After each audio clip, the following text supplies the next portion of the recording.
bom dia, tudo bom? É muito bom estar com você nessa manhã bonita, ensolarada, como sempre.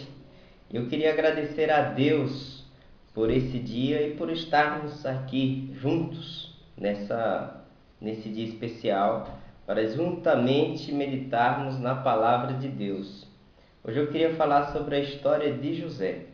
Mas antes disso, eu queria orar para agradecer a Deus por essa oportunidade. Senhor Deus, obrigado, Pai, por estarmos aqui. Obrigado, Senhor Deus, porque Tu verdadeiramente és nosso Deus. E verdadeiramente Tu sempre estás conosco. Mesmo quando as coisas estão difíceis, mesmo quando parece que tudo vai dar errado. Tu sempre permanece conosco, ao nosso lado, para nos dar força e nos dar ânimo para continuar. E é isso, Senhor Deus, que eu te peço. Dar-nos, Senhor Deus, força para prosseguirmos para o alvo, para alcançarmos, Senhor Deus, os sonhos a serem realizados por Ti. É isso que eu te louvo e te agradeço nessa manhã. Amém. Bom, queria falar um pouquinho, resumidamente, sobre a história de José. Acho que você, se não leu, já assistiu algum filme, algum desenho, ou já ouviu alguém falar sobre a história de José. E a história de José é de uma pessoa injustiçada. Ele é filho de Jacó. Para quem não sabe, Jacó, também Deus dá um novo nome para ele, e ele passa a se chamar Israel. E daí se deriva o povo de Israel, que hoje a gente conhece. E dos irmãos de José também se derivam as 12 tribos de Israel, porque são 12 homens, 12 filhos de Jacó. José era um dos mais novos, mais novo que ele só tinha o Benjamim. Bom, e os 10 irmãos de José fazem uma conspiração por causa de um certo ciúme que eles tinham em relação a José. Eles jogam José num buraco, depois vendem José como um escravo. José chega no Egito como um escravo, mas acaba se tornando um administrador na casa de Potifar, porque Potifar reconhecia que tudo que José fazia prosperava. E só que, no entanto, acontece uma perseguição, porque a esposa de Potifar queria cometer adultério com José. Mas José não cede às seduções da mulher de Potifar e resolve não trair a confiança do seu patrão, do seu Potifar. E Potifar leva ele para a prisão. Na prisão, tem todo o sofrimento de José na prisão, só que ele consegue superar isso e ele se torna um homem de confiança do carcereiro. Ele, apesar de estar na prisão, ele se torna uma pessoa de confiança e mostrando que verdadeiramente José nunca perdeu a sua fé, mesmo nos momentos difíceis. José nunca perdeu a sua fé. Lá ele decifra 2 sonhos, o sonho do carcereiro e do copeiro do faraó. O copeiro, ele é reconduzido à presença de faraó, enquanto o padeiro, ele acaba sendo morto por traição. E, no entanto, o copeiro, que antes havia estado preso, ele se esquece de José. E só vai relembrar de José quando o faraó tem um sonho que ninguém consegue decifrar. Então, José é conduzido a faraó e consegue decifrar o sonho do faraó. O faraó reconhece toda a soberania de Deus na vida de José e o conduz ele como governador. Até porque o sonho que José tinha tido era... Aliás, o sonho que José tinha revelado, tinha decifrado para o faraó, era que haveria uma grande seca, 7 anos de fartura e 7 anos de seca. E faraó conduz José como um governador. Na verdade, em todo o Egito, José apenas obedecia a Faraó. Todo o poder depois era todo de José. José era o segundo homem do Egito. E se você ler um pouco da história, vai ver que o Egito nesse tempo era exatamente um império. Bom, resumindo, essa é a história. Agora, que eu queria meditar junto com você hoje é que tem muitos aspectos da vida de José que nós encontramos na vida de Jesus. José tipifica, ou ele é um exemplo da vida de Jesus. Bom, em primeiro lugar, José, os irmãos de José não consideravam, o rejeitavam. Jesus também foi rejeitado pelos seus, rejeitado pelos seus próprios irmãos. José, ele é vendido como um escravo. Mesma coisa parecida acontece com Jesus, que ele é trocado por algumas moedas por Judas, ele é traído. José é preso por algo que não cometeu. Ele é julgado por algo que não cometeu. Mesma coisa acontece com Jesus, que ele é julgado por algo que ele não fez. Aliás, Jesus nunca pecou, Jesus não tem pecado. Então, ele é condenado por algo que não cometeu. José também foi humilhado. Humilhado em vários sentidos. Apesar de ele estar prosperando, ele acaba sendo humilhado tanto pelos seus como o seu patrão. Acontece a mesma coisa com Jesus, ele é humilhado de várias maneiras, principalmente pelos religiosos da época. Bom, fazendo esse pequeno paralelo entre a história de José e a história de Jesus, a gente começa a entender que Deus sempre estava com José, porque ele confiava verdadeiramente, isso eu não tenho dúvida, confiava em Deus. Agora tem outra coisa também especial em José.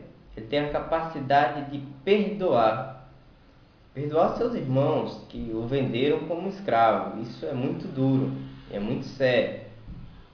Jesus também tem a capacidade de perdoar pecados. Tem capacidade de perdoar aquelas pessoas que o maltrataram, que cuspiram na cara. Jesus diz, olha, Pai, perdoa, porque eles não sabem o que fazem. Nisso na cruz, isso também é bem duro, é bem difícil a gente fazer. Hoje em dia, por muito menos, nós não estamos perdoando. E verdadeiramente, Jesus nos dá um exemplo magnífico. E na verdade, se a gente for analisar bem, todos os discípulos de Jesus deveriam seguir o Mestre. Devem seguir o Mestre. Ou seja, se José é parecido com Jesus, nós também devemos ser parecidos com Jesus. Se não formos igual a Jesus, estaremos bem distantes de verdadeiramente conhecermos a Jesus.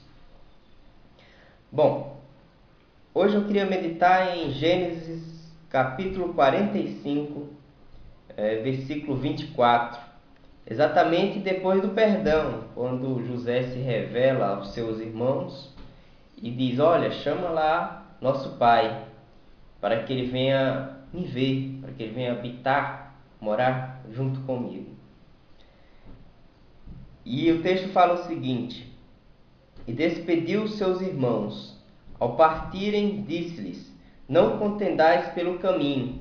Então subiram do Egito e vieram à terra de Canaã, a Jacó seu pai. E lhe disseram, José ainda vive e é governador de toda a terra do Egito. Com isso o coração lhe ficou como sem palpitar, porque não lhes deu crédito. Porém, havendo-lhes eles contado todas as palavras que José lhe falara, e vendo Jacó seu pai os carros que José enviara para levá-lo, reviveu-lhe o espírito, e disse Israel: Basta, ainda vive meu filho, irei e o verei antes que eu morra. E depois tem, no capítulo seguinte, mostra Jacó se encontrando com José, e num momento belíssimo da Bíblia, porque às vezes a gente conta a história de José, mas apenas na perspectiva da história total, da história, da visão que José vivenciou. Mas a gente não olha o lado do Jacó. José era o filho que ele mais amava. E ele morreu e Jacó não teve a capacidade de despedir de José. E por muitos anos ele não teve notícia alguma do seu filho que ele mais amava. E isso realmente também é difícil. Quem já perdeu alguém na sua família sabe o que eu estou falando muito bem. Ou seja, a saudade, os anos se passam, mas a saudade permanece a mesma. E era aquele sentimento que Jacó tinha, de ter perdido um filho e saber que não iria mais reencontrar. Para Jacó, José estava morto. Mas quando os irmãos de José chegam e dizem: Olha, pai, José está vivo. E ele fica como sem acreditar. Não, José morreu faz muitos anos. É impossível ele estar vivo hoje. E eles: Não, José está vivo e é governador do Egito. Ele é o segundo homem em todo o Egito. Aí então é que Jacó realmente não acredita. Só vai realmente acreditar quando vê todas aquelas carroças do império, né, do Egito. Ele diz: Não, basta, ainda vive meu filho José. Essa é a mensagem do Evangelho. Você acha que não? A mensagem do Evangelho é essa: ele ainda vive. Isso me faz lembrar também aquele momento quando Maria Madalena se encontra com Pedro e João e diz: Olha, ele não está mais sepultado, ele não está mais no sepulcro, ele vive. E Pedro e João correm desesperadamente para o sepulcro para verem se realmente procede, se é verdade. E eles encontram apenas as vestimentas, porque Jesus reviveu. A mensagem mais poderosa é essa: que Jesus vive, que Jesus venceu a morte, que ele lutou muito, mas ele está vivo. Não é diferente da história de José. Ele lutou e venceu na vida. O seu pai achava que ele estava morto, mas ele não estava morto, ele vivia e vivia muito bem. É a mesma coisa que Jesus nos traz. É que assim como ele morreu e ressuscitou, nós também temos essa oportunidade de sabermos que a vida não acaba com a morte. Coisa mais certa que nós sabemos é que nós vamos morrer. Mas nós precisamos entender uma coisa: a vida não acaba quando nós morremos. Se nós aceitarmos verdadeiramente o Evangelho em nosso coração, a Jesus como nosso Salvador, assim como Ele ressuscitou, nós também ressuscitaremos, porque Ele é o primeiro. Ele ressuscitou e vive para todo sempre. E não existe outro nome que seja dado toda a honra e toda a glória como o nome de Jesus. É nisso que eu creio, é nisso que eu deposito a minha fé. Porque todos os dias e cada dia mais vejo pessoas conhecidas amigas minhas morrendo. E aí às vezes eu fico refletindo qual é o sentido da vida. O sentido da vida é Jesus. Que na verdade nós não acabamos quando morremos, mas nós temos uma nova oportunidade se verdadeiramente aceitarmos Jesus em vida, porque não existe mais esperança depois da morte. Só existe esperança depois da morte se realmente acreditarmos que Jesus ressuscitou e que Ele vive. Tem muitas pessoas e algumas religiões que falam até sobre isso, mas parece que não creem muito que Jesus ressuscitou. Quando eu vejo os crucifixos com Jesus pregado naquela cruz, parece que Jesus continua morto. Parece que Jesus ainda está morto, mas Jesus não está mais pregado na cruz. Jesus já ressuscitou. Tome posse dessa bênção, que verdadeiramente é uma bênção e se torna uma bênção todas as vezes em nossa vida, quando realmente acreditamos nisso. Quando realmente sabemos que nossa vida é bastante transitória, mas com Deus nós teremos uma vida eterna. Eu não sei se você entendeu o que eu quis lhe falar. Eu não sei se verdadeiramente você conhecia esse exemplo de José como Jesus, ou Jesus se demonstrando em muitas características na vida de José.